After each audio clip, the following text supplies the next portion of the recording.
2024 की तारीखों का शनिवार को ऐलान हो गया। इसी के साथ आचार संहिता भी लागू हो गई। 553 सीटों के लिए चुनाव 7 फेज में होगा। पहले फेज की वोटिंग 19 अप्रैल को और आखिरी फेज की वोटिंग 1 जून को होगी। 4 जून को नतीजे आएंगे। वोटिंग से लेकर नतीजे तक इसमें 46 दिन लगेंगे। लोकसभा के साथ 4 राज्यों आंध्र प्रदेश, ओडिशा, अरुणाचल प्रदेश और सिक्किम के विधानसभा चुनाव की तारीखें भी जारी कर दी गयी हैं। कांग्रेस नेता राहुल गांधी की भारत जोड़ो न्याय यात्रा महाराष्ट्र के ठाणे पहुंची। यहां राहुल ने कार्यकर्ताओं को संबोधित करते हुए कहा, इलेक्टोरल बॉन्ड के जरिए हिंदुस्तान में हफ्ता वसूली चल रही है। कोई भी कुछ बोलता है तो ईडी, सीबीआई, आईटी उन्हें डराने पहुंच जाती है। राहुल ने आगे अडानी पर निशाना साधते हुए कहा, अडानी का मतलब नरेंद्र मोदी ही है, दोनों एक ही हैं। आप इन्हें मोडानी भी कह सकते हैं।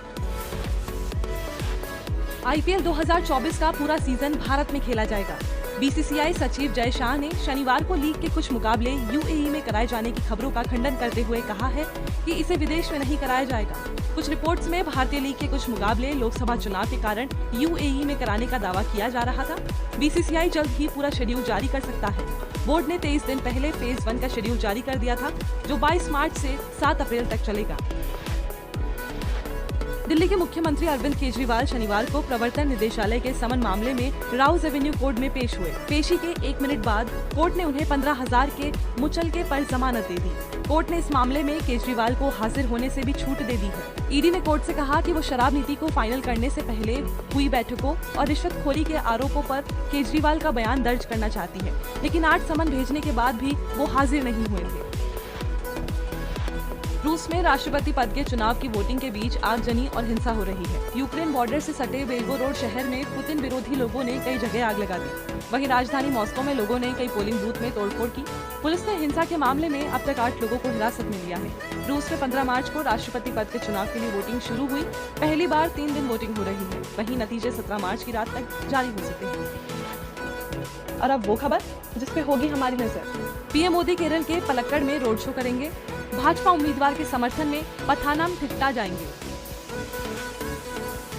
मुंबई में राहुल गांधी की न्याय यात्रा का समापन होगा। इंडिया ब्लॉक के कई बड़े नेता रैली में शामिल हो सकते हैं।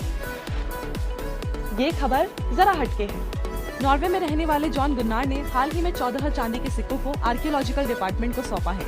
जॉन ने बताया, उन्होंने इस सिक्कों को 60 साल से दुनिया से छुपा कर रखा था। वो जब 1964 में अपने भाई के साथ एक चर्च के नीचे खेल रहे थे, तब ये सिक्के मिले थे। जॉन ने बताया, चर्च के नीचे एक सुरंग भी थी जो 2nd वर्ल्ड वॉर के दौरान की थी। वहीं से ये सिक्के मिले थे। फिलहाल नॉर्वे सरकार के आर्कियोलॉजिकल डिपार्टमेंट के पास ये सिक्के रखे हैं। और अब आज के दिन का इतिहास।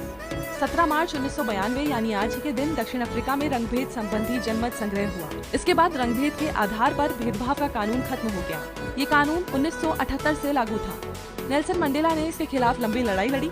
वो 27 साल तक जेल में रहे। उनकी इस लड़ाई को भारत समेत कई देशों में समर्थन मिला।